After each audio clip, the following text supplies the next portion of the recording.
Bon, salut gang, j'espère que vous allez bien. Je ne suis plus trop dérangé avec les semaines, mais bon, on avance tranquillement avec nos petites capsules. En passant, ne vous gênez pas si vous avez des difficultés avec des notions en préparation pour l'année prochaine. Écrivez-nous à vos enseignants, on va prendre rendez-vous sur Teams avec vous, on va faire des exercices avec vous en ligne, en direct, il n'y a pas de problème, on peut vous aider. On est là pour ça, on attend de vos nouvelles si vous en avez besoin, bien sûr. Cette semaine, on va réviser ce qu'on a vu dans les dernières semaines, c'est-à-dire les types de réactions chimiques, réactions endo-exo, la stoichiométrie, le balancement d'équations, la neutralisation acido-basique. Donc, on va mettre tout ça ensemble un peu. Vous avez reçu des problèmes en début de semaine, une dizaine de problèmes avec corriger. Je vous ai envoyé également des numéros à faire là, dans le volume en ligne. Alors, amusez-vous. Maintenant, je vais faire avec vous le numéro 10 des exercices qui ont été préparés par Mme Tremblay-Villeneuve, qui porte sur un problème de neutralisation acido-basique très intéressant, qui implique d'ailleurs une stoichiométrie là, qui sort un peu de l'ordinaire. Alors, je vais vous aider à faire ça. Donc, la question est la suivante. On neutralise 10 ml de sulfate de dihydrogène. Le sulfate de dihydrogène, c'est la H2SO4. Un volume de 10 ml. Avec du NaOH, hydroxyde de sodium, 0,55 mol par litre. On en utilise 40 ml.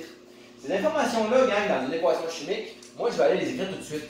D'accord? En fait, quand vous avez un problème comme ça, là, qui implique un peu de stoichiométrie, donc, je vous conseille, toujours évidemment, en stoichiométrie, votre première rangée ici devrait toujours être le nombre de mol, donc le N.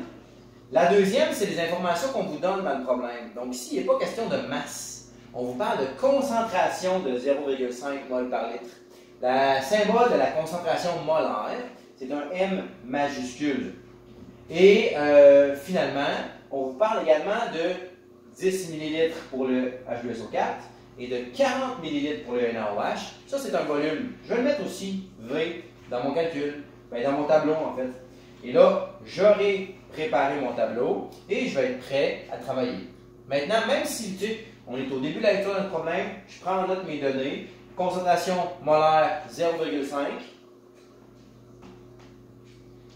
et 0,25 pour le NaOH. Donc, voyez-vous, là, je suis allé écrire dans mon tableau 0,5 et 0,25. Et pour les volumes maintenant, on a 10 ml de H2SO4 et 40 ml de NaOH. Donc là, mes informations de mon problème sont synthétisées ici. Il me reste maintenant, évidemment, à regarder quelles sont les questions. La première, c'est carrément d'aller écrire la réaction chimique, donc compléter la réaction chimique suivante. C'est une neutralisation acido-basique. D'ailleurs, le verbe utilisé, c'est important de le lire comme il faut dans le problème, c'est on neutralise. Donc, dans votre tête, ding ding, neutralisation acido-basique. Dans une neutralisation acido-basique, on a un acide qui commence par H et une base qui finit par OH qui réagissent ensemble pour former un sel et de l'eau. Donc, commencez toujours dans ce temps-là par écrire votre molécule d'eau. Donc, plus H2O. Donc voilà, H2O. Et là, il nous reste à composer le sel qui est là. Le sel est fait du métal de la base et du non-métal de l'acide. Le métal de la base est le sodium ici. Donc, on va avoir du Na impliqué là-dedans. On commence toujours par écrire le métal, sodium Na. Et on termine par le non-métal qui ici est joué là, par un ion polyatomique, le SO4, le sulfate. Donc, vous allez écrire SO4.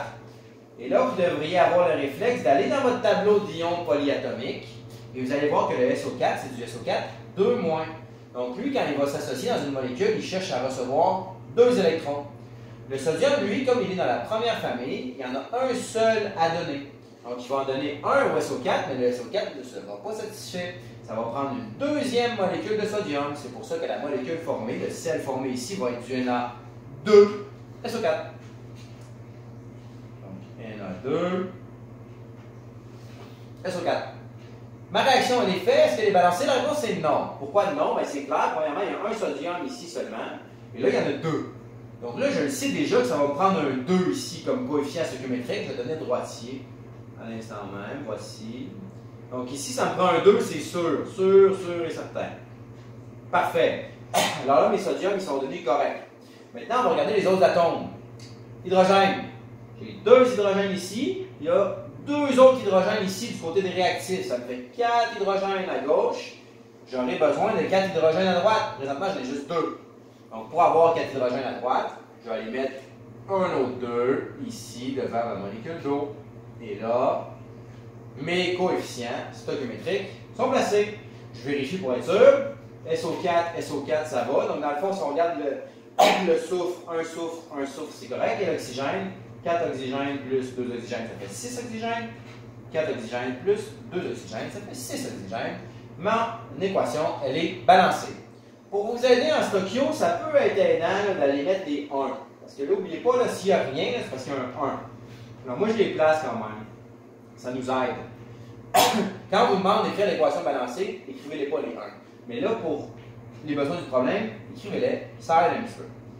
On sait également que cette réaction-là, au niveau des produits, il y a un plus 129,8 kJ d'énergie. Donc là, du côté des produits, on a 129,8 kJ d'énergie. C'est du côté des produits. Qu'est-ce que ça signifie, ça? Ça veut dire que la réaction, c'est la question B, est-ce qu'elle est endothermique ou exothermique? Elle est exothermique. L'énergie se trouve du côté des produits. Si elle était endothermique, l'énergie aurait été du côté des réactifs. Donc, exothermique, car l'énergie est du côté des produits. Là où ça devient très funky, c'est la question C. Alors, au C, on vous demande la chose suivante. Quelle quantité d'énergie est libérée par cette neutralisation? Donc, premièrement, il y a le mot libéré. Donc, libéré, ça veut dire exothermique. Maintenant, il faut regarder notre équation pour faire ça. Notre équation nous parle, pas pour vrai. Si votre équation vous parle pour vrai, il y a un problème. Mais elle dit quelque chose.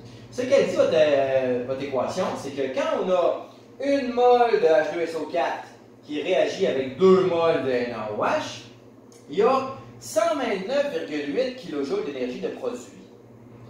Maintenant, dans notre cas, on ne sait pas combien il y a de mol de ces deux substances-là qui réagissent. On doit aller le trouver.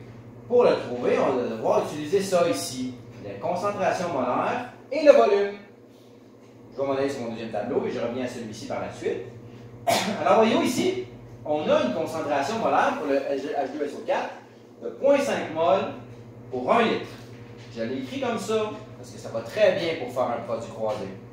Donc maintenant, 0,5 mol pour 1 litre. Dans notre cas, ce n'est pas 1 litre de solution qu'on utilise de H2SO4. On utilise seulement 10 ml. Alors, ce qu'on veut savoir, c'est combien de mol je vais avoir dans mon 10 ml. 10 ml, je vous le rappelle, c'est 0,01 litre. Donc, faites attention à votre conversion. Donc, ici, 0,5 mol dans 1 litre, combien de mol dans 0,01 litre? Je fais mon produit croisé et j'obtiens ici que je vais avoir, dans le cas du H2SO4, 0,005 mol utilisé en H2SO4. Donc, dans 10 ml de ma solution 0,5 mol par litre, on retrouve 0,005 mol de H2SO4. Je m'en viens donc dans mon tableau initial, ajouter mon nombre de mol qui est 0,005.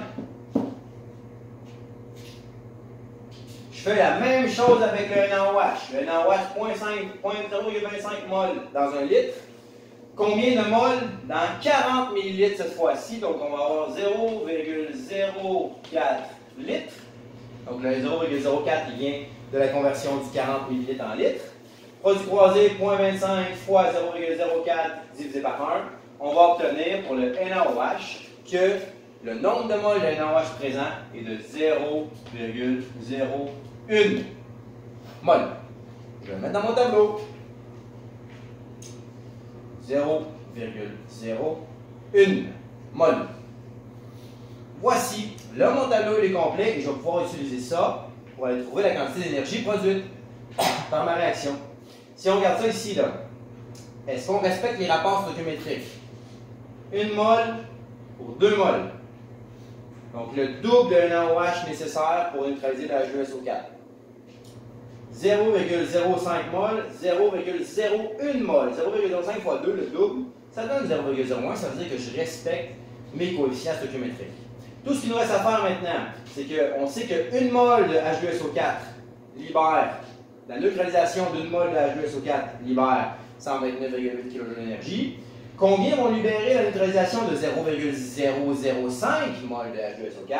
Alors, un petit dernier produit croisé qui va comme suit. Donc, une mole de H2SO4 neutralisée produit 129,8 kJ.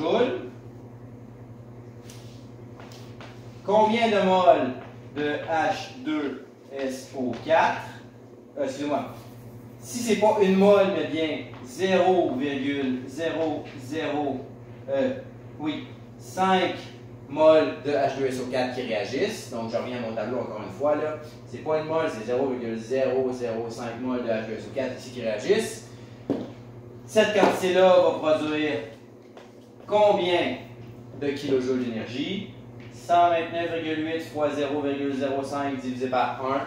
J'obtiens comme réponse que X est égal à 0,65 kJ d'énergie. En fait, ça donne 0,649, mais on arrondit à deux chiffres après la virgule. Est-ce qu'on aurait pu mettre ça en joules, par exemple, parler de 649 joules, totalement, mais cette réponse-là, 0,65 kJ d'énergie, est excellente. C'est pas un problème évident, mais vous devrez être capable de faire ça à la fin de l'année, entre autres. L'année prochaine, en chimie, vous allez en faire beaucoup. Si jamais vous avez des problèmes, vous allez en faire d'autres avec nous en ligne, avec les enseignants. Prenez rendez-vous, je vous rappelle, on est disponible sur Teams. Écrivez-nous.